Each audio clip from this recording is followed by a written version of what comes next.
पुलकित college, Hanumangarh में role of biotechnology in agriculture, chemical, physical और environmental sciences for sustainable development NCB 200 विषय पर आयोजित 2 दिवसीय राष्ट्रीय सम्मेलन का भव्य आयोजन किया गया।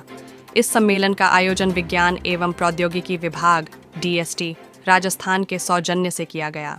सम्मेलन के मुख्य अतिथि श्री उम्मेदीलाल मीणा ADM हनुमानगढ़ रहे, जिन्होंने उद्घाटन सत्र में अपने विचार व्यक्त करते हुए कहा कि वैज्ञानिक अनुसंधान और नवाचार ही सतत विकास की कुंजी हैं। उन्होंने छात्रों और शोधकर्ताओं को प्रोत्साहित किया कि वे विज्ञान और तकनीकी विकास में अपना योगदान दें। कार्यक्रम में अतिथि सम्माननीय के रूप में श्री शिव शंकर खड़गावत, डॉ. रमेश चंद्र बराला, उपनिदेशक बागवानी हनुमानगढ़, समाज सेवी डॉ. सुमन चावला एवं श्री तरुण विजय उपस्थित रहे। इन गणमान्य व्यक्तियों ने कृषि, पर्यावरण एवं जैव प्रौद्योगिकी में सतत विकास की आवश्यकता पर अपने विचार व्यक्त किए। इसके अतिरिक्त विशेष अतिथियों के रूप में डॉ.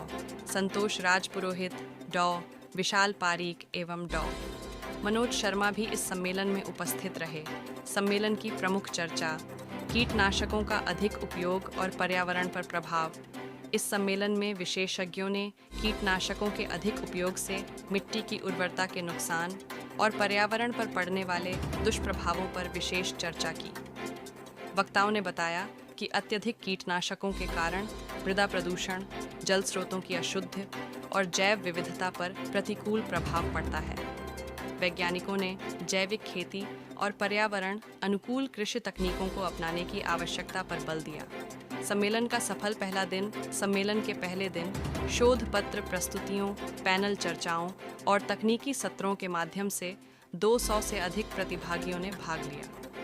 विद्यार्थियों, शोधकर्ताओं और शिक्षाविदों ने नवीनतम वैज्ञानिक प्रगति एवं उनके व्यावहारिक अनुप्रयोगों पर विचार विमर्श किया। इस मौके पर प्रमुख व्याख्याता के रूप में professor Raja Ram Choyal, dean faculty of science, Maharaja Ganga Singh विश्वविद्यालय एवं professor Anil Kumar Chhagani, professor and head department of environmental science, Maharaja Ganga Singh विश्वविद्यालय रहे। इस सफल आयोजन में सम्मेलन समन्वयक एवं प्राचार्य डॉ. चंद्रा गुरनानी, संरक्षक श्री कविश मिड्डा, कॉलेज निदेशक श्री जितेंद्र मिड्डा एवं श्री राजेश मिड्डा, सह संरक्षक श्री गीतांश मिड्डा, श्री अमानत अली, श्री महेंद्र कुमार एवं समस्त स्टाफ सदस्य की अहम भूमिका रही। सम्मेलन के दूसरे दिन और भी महत्वपूर्ण विषयों पर चर्चा होगी। इस प्रकार यह राष्ट्रीय सम्मेलन सतत विकास और वैज्ञानिक प्रगति की दिशा में एक महत्वपूर्ण कदम साबित हो रहा है। हाँ, आप सभी को मेरा नमस्कार। मैं doctor Mamta Sharma, associate professor at Rajrishi government autonomous college Alwar, वहाँ से मैं आई हूँ इस 2 दिवसीय कॉन्फ्रेंस को अटेंड करने के लिए। ये कॉन्फ्रेंस हनुमानगढ़ के कॉन्टेक्स्ट में बहुत इम्पोर्टेंट है, क्योंकि आपके हनुमानगढ़ के चारों तरफ जब मैं आ रही थी ट्रैवल करके टैक्सी से, बहुत सारी एग्रीकल्चर फील्ड्स हैं और वहाँ पे जितना पेस्टिसाइड यूज हो रहा है, और पेस्टिसाइड के इफेक्ट के बारे में आप सबको पता है कि वो कैंसर पैदा करते हैं, म्यूटेशंस पैदा करते हैं, वो टेराटोजेनेसिस करते हैं। तो आज हम उस स्थिति में खड़े हैं कि हमें पेस्टिसाइड के यूज को रोकना होगा। और ये कॉन्फ्रेंस क्योंकि ये सस्टेनेबल डेवलपमेंट के ऊपर है, तो ये बहुत ही कारगर साबित होगी, क्योंकि सस्टेनेबल डेवलपमेंट ये कहता है कि आप डेवलपमेंट करें, एक्सपेंशन ना करें। अब डेवलपमेंट में क्या फर्क है, एक्सपेंशन में क्या फर्क है? ऐसा डेवलपमेंट जिसमें डिस्ट्रक्शन कम हो, जहाँ मानवीय इंसान के लिए खतरे कम हो। अब ये जो पेस्टिसाइड है, जब हम फील्ड में डालते हैं तो ये मानव के शरीर में जाता है। और मैंने कभी रिसर्च करी थी जिसमें हमने माँ के दूध के अंदर पेस्टिसाइड को पाया। तो क्या ये हम कह सकते हैं कि माँ का दूध बच्चे के लिए पीने लायक नहीं है, क्योंकि कीटनाशक इसके अंदर है?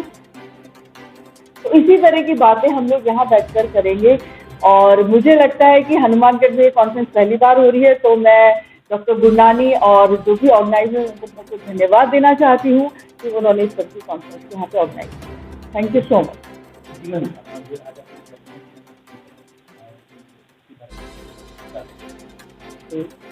Good morning all of you.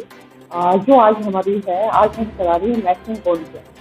जो हमारी नेशनल कॉन्फ्रेंस का टॉपिक है role of biotechnology in chemical, physical, agriculture and environment for sustainable development। ये कॉन्फ्रेंस है वो डिपार्टमेंट ऑफ साइंस राज्य सरकार के द्वारा हमें स्पॉन्सर हुई है। इस कॉन्फ्रेंस का मेन उद्देश्य ये है कि एग्रीकल्चर का जो हमारा लैंड है, आजकल अपने इतने पेस्टिसाइड वगैरह यूज हो रहे हैं और जो हमारे एग्रीकल्चर का प्रोडक्शन है वो कम हो रहा है, तो हम कैसे एग्रीकल्चर के प्रोडक्शन को एनहेंस करें। तो इस बायोटेक्नोलॉजी की न्यू टेक्निक का इस्तेमाल करके एग्रीकल्चर का प्रोडक्शन कैसे बढ़ाया जाए। सेकंड हमारा इसमें मेन टॉपिक है केमिकल।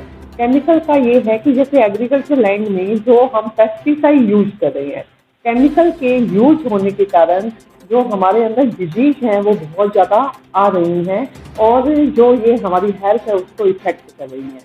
देन थर्ड हमने रखा फिजिकल। फिजिकल में जैसे अपनी कोई भी डिजीज को डायग्नोज करना है तो उसके लिए हमारे एक्सरेज वगैरह को हम यूज करते हैं। जो रेस होती हैं वो हमारी बॉडी को खराब करती हैं। और थर्ड पॉइंट रखा है हमने एनवायरनमेंट। एनवायरनमेंट पोल्यूशन जो है आज हमारे वर्ल्ड की बहुत बड़ी प्रॉब्लम हो चुकी है। अब इस समस्या का निवारण कैसे करना चाहिए, इसको सोल्व करने के लिए हमने अलग अलग यूनिवर्सिटी से, अलग अलग राज्य से हमारे यहाँ पर साइंटिस्ट, प्रोफेसर, रिसर्च स्कॉलर वो आए हैं और ये डीएसपी की ये जो हमें डीएसपी ने एक प्लेटफॉर्म दिया है उसका हम धन्यवाद देंगे, जिससे ये सभी साइंटिस्ट अपने विचार व्यक्त करेंगे और हमें अवेयर करेंगे कि हमें इन चीज़ों को कैसे फेस करना चाहिए और एग्रीकल्चर का प्रोडक्शन को कैसे बढ़ावा देना चाहिए। धन्यवाद। सर काफ़ी जगह से आए हैं, जैसे एमजेसी और अजमेर के हैं, अपने महाराजा गंगा सिंह बीकानेर के आए हैं, सीडीएलयू के बच्चे आए हैं, एचटीयू के बच्चे हैं, सेंट्रल यूनिवर्सिटी का आया है, बाबा फरीद का आया है, गुरु काशी यूनिवर्सिटी जो है पंजाब की वहाँ से आए हैं। अलग अलग जगह से सर काफ़ी लोग आए हैं। सर इसमें मोर देन 200 से जो है पार्टिसिपेट किया है कैंडिडेट।